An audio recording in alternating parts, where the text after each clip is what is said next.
ఏదైనా నిత్యావసర వస్తువులమయ్యా మేము జనం కోరుకునేది కూడా మా ధర్మం ఇవ్వాలి ఇస్తున్నాను కాబట్టి ఇవాళ అటు చలనచిత్ర పరిశ్రమలో అయితేనేమి ఇటు రాజకీయాల్లో అయితేనేమి రాణించగలుగుతున్నాను అంతా సూర్యనారాయణ భగవాన్ ఆశీస్సులు పుణ్యతంపరు తల్లిదండ్రుల ఆశీస్సులు అలాగే ప్రేక్షక దేవుల అభిమానుల శ్రేయభిలాషుల శుభాశీస్సులు వాళ్ళ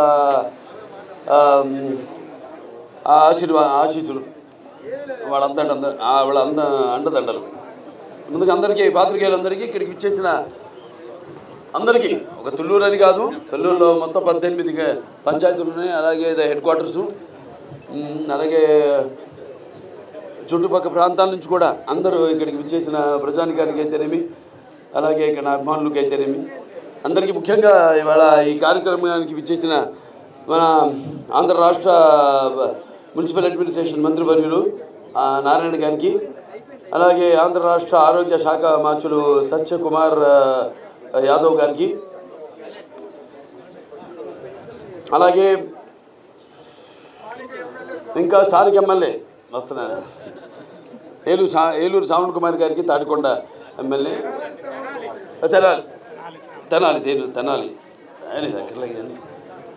అలాగే మన ఎస్సీ కార్పొరేషన్ చైర్మన్ శ్రీమతి గౌరవనీయులు ఉండవల్లి శ్రీదేవి గారికి అలాగే మన మోహన్ కృష్ణ గారికి Andhra Pradesh technology services chairman Mohan Krishna Mannava గారికి అలాగే స్పీకర్ గారు అధ్యక్షులు మన అయ్యనపాత్రుడు గారికి ఇంకా మిగతా సిఆర్డీఏ నుంచి ఇక్కడికి విచ్చేసిన మా సిఆర్డీ చైర్మన్ కన్నబాబు గారికి అలాగే senior IAS officer CRDA Srinivas గారికి ఆవిడ పేరు అలాగే శ్రీమతి లక్ష్మీ పార్వతీ సారథి గారికి మిగతా అందరూ కూడా సహచార శాసనసభ్యులు విచ్చేసిన వాళ్ళందరూ కూడా నమస్కారాలు తెలియజేసుకుంటున్నాను. ఫిబ్రవరి 14, 2019లో ఇక్కడ భూమి పూజ చేయడం జరిగింది. Basavataraka Indo American cancer hospital అలాగే నా సహచర Basavataraka Indo American cancer hospital research institute board members అందరూ కూడా మన నూరి దత్తాత్రేయుడు గారు, పోలవరపు రాఘవరావు గారు, జేఎస్ఆర్ ప్రసాద్ గారు, శ్రీమతి నారా బ్రహ్మణి గారు అందరూ కూడా మా ముతకమల్లి శ్రీభరత్ గారికి అందరూ కూడా మా అందరి తరఫున కూడా అందరు కూడా ఈ ఆహ్వానం ఇప్పుడు నేను ఇంతకుముందు పలికిందే పలుకుతున్నాను. ఇవాళ చాలా సుదినం, ఎందుకంటే చూస్తున్నారు ఆ వాతావరణం కూడా ఎలా ఉందో. రాత్రి కుంభవృష్టి అన్నారు, ఇవాళ జరుగుతుంది అది కొడుకులు పట్టుకుని మీరంతా చాలా మీరు లేదు, మీరు వర్షం వచ్చినా ఏం వచ్చినా మీరు ఇటువంటి మంచి బృహత్ కార్యానికి ఎల్లప్పుడూ ఎండలో తడిచైనా సరే వానలో ఎండైనా సరే మీరు ఉంటారు కదా. ఎప్పుడు మనం ఎప్పుడు ఒకరికొకరు అటు అన్ని రంగాల్లో అన్ని రకాలుగా ఉండబట్టే ఇవాళ మన Basavataraka Indo American cancer hospital ఈ స్థాయికి చేరుకుంది. సో ఇవాళ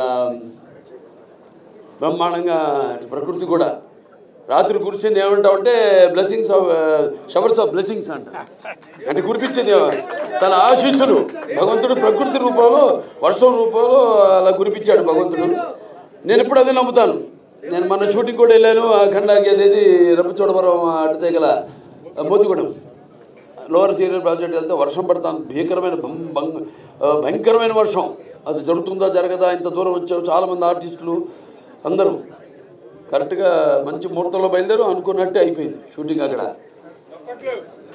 సో నేను చెప్పేది ఏంటంటే ఒక మంచి కార్యక్రమానికి ఎప్పుడూ తథాస్థ దేవతలు ఇలాగే దీవిస్తూ ఉంటారు. సో ఈ కార్యక్రమాన్ని అప్పుడు మనం ఫిబ్రవరి 14, 2019లో చేయడం జరిగింది. ఆ తర్వాత సరే ఒక అంధకారమైన కొంతకాలంలో మనం గడపాల్సి వచ్చింది. ఇక్కడ బేసిక్ అంటే మౌలిక సదుపాయాలు, కనీస మౌలిక సదుపాయాలు కూడా ఏమీ పట్టించుకోకుండా ప్రభుత్వం, ఆ తర్వాత ప్రభుత్వం నిర్లక్ష్యం చేయడం రాష్ట్రాన్ని. అలాగే ఇంత మంచి ఒక బ్రహ్మాండమైన హాస్పిటల్ ముందుకు వస్తే అసలు ఆరోగ్యం దేని గురించి కూడా అసలు ప్రజల గురించి పట్టించుకోకపోవడం వల్ల ఇలా ఆసుపత్రిని తాత్కాలికంగా ఆపాల్సి వచ్చింది. తర్వాత తిరిగి తెలుగుదేశం ప్రభుత్వం వచ్చింది.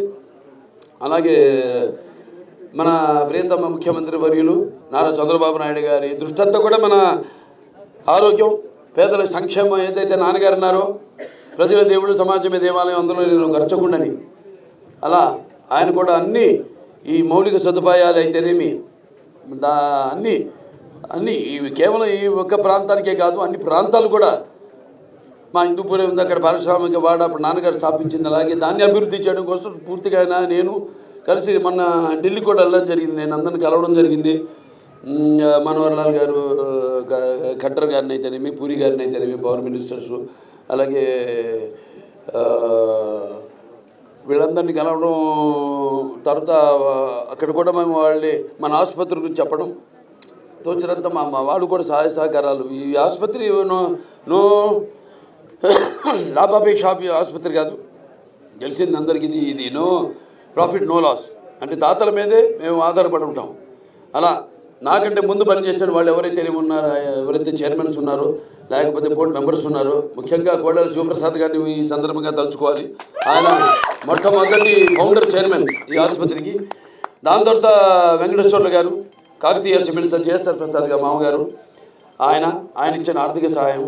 అలాగే రాఘవరావు గారు, ఆయన సతీమణి గారు, పోలవరపు తులసి గారు, ఆవిడ మొట్టమొదటి ఎన్నో ఆర్థిక ఇబ్బందులు ఎదురయ్యి ఆసుపత్రి 10 ఏళ్ళు పట్టింది పూర్తి అవ్వడానికి ఆసుపత్రి. తర్వాత ప్రభుత్వం మారడం, రకరకాల ఇబ్బందులు. తర్వాత మళ్ళీ చంద్రబాబు నాయుడు గారు చొరవ తీసుకుని ఆయన ముఖ్యమంత్రి అయిన తర్వాత మన టాటా సౌరభ్జీ ట్రస్ట్ నుంచి 7.5 కోట్లు, అలాగే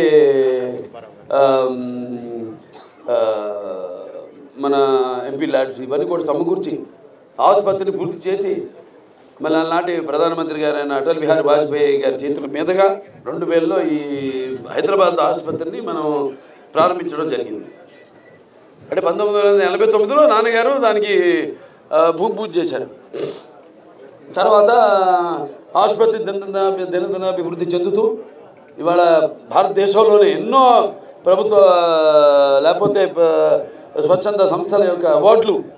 ఇవాళ అవార్డులు ఎందుకు అంటున్నానంటే విస్తరించాలి.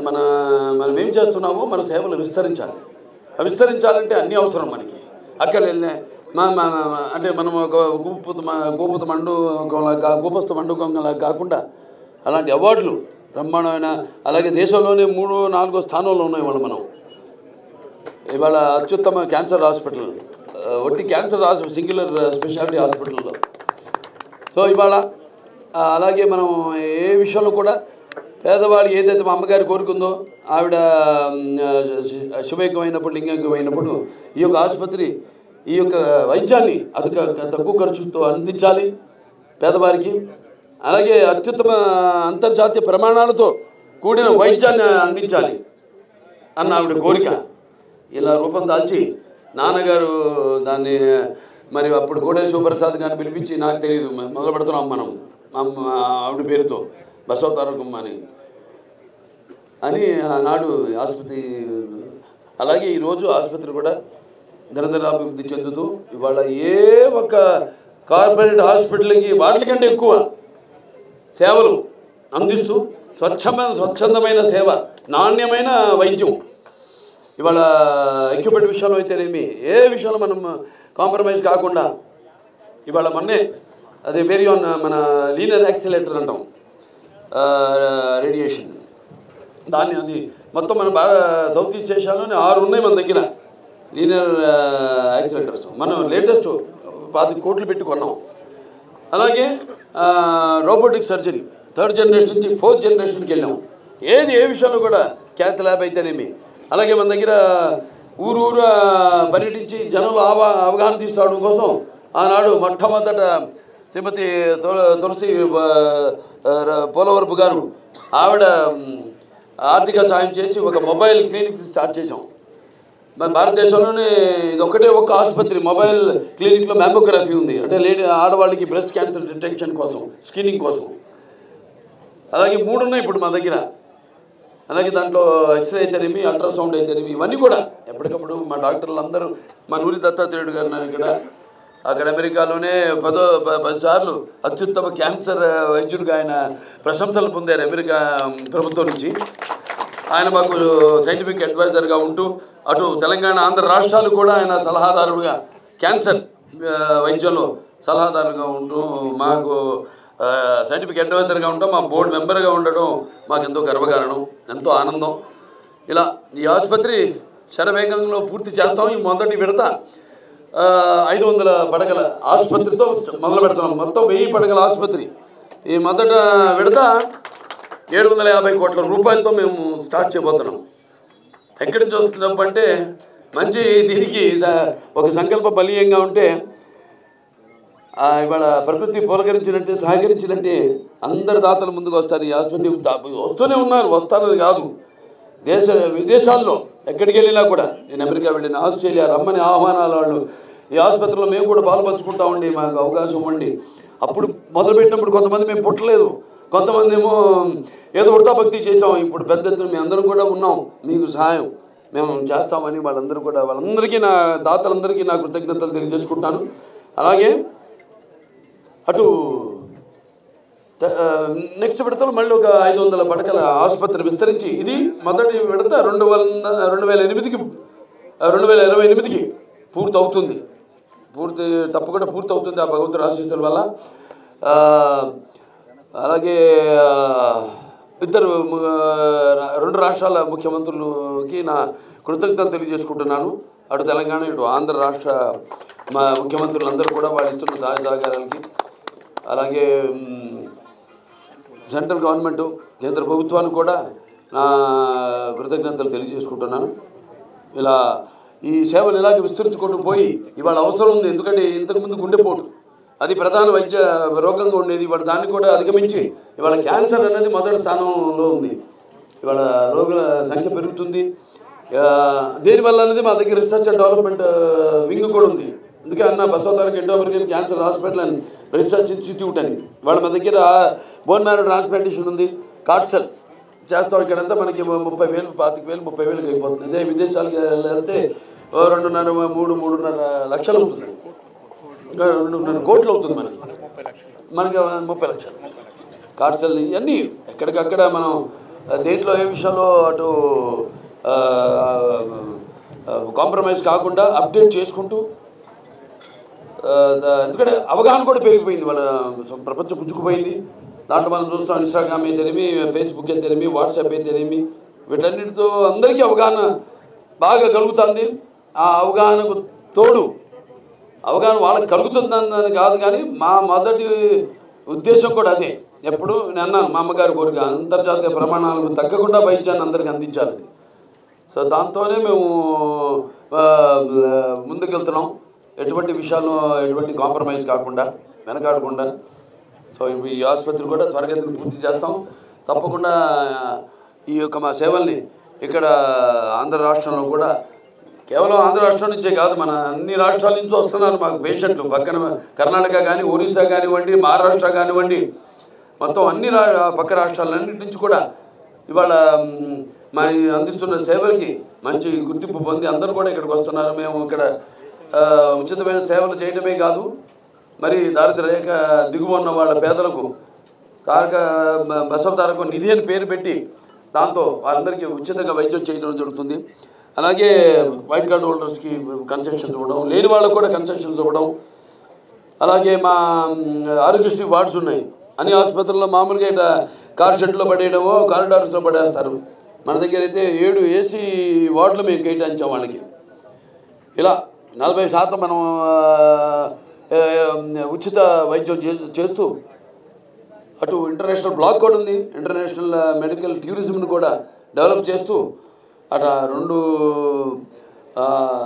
రకాలుగా వాళ్ళ వల్ల డబ్బుని ఇక్కడే పేదవాళ్ళకి వినియోగిస్తూ, ఇలా ఆసుపత్రిని దాతల సహాయ సహకారాలతో, ప్రభుత్వాల సహకారాలతో, అలాగే ప్రైవేట్ అండ్ పబ్లిక్ ఏదైతే పారిశ్రామికవేత్తలు ఉన్నారో వాళ్ళ సహాయ సహకారాలతో, మా బ్యాంక్స్ వాళ్ళ సహాయ సహకారాలతో, రోగులు అంటే వాళ్ళు నేను చెప్పినట్టు తూచా తప్పకుండా పాటిస్తూ వాళ్ళ అందుకుంటున్న వైద్యానికి వాళ్ళ సేవలకు కూడా అందరికీ మరొకసారి కృతజ్ఞతలు తెలియజేసుకుంటూ పాత్రికేయ సోదరులందరూ కూడా పోలీస్ శాఖ వారందరికీ నా కృతజ్ఞతలు తెలియజేసుకుంటూ నేను సెలవు తీసుకుంటున్నాను.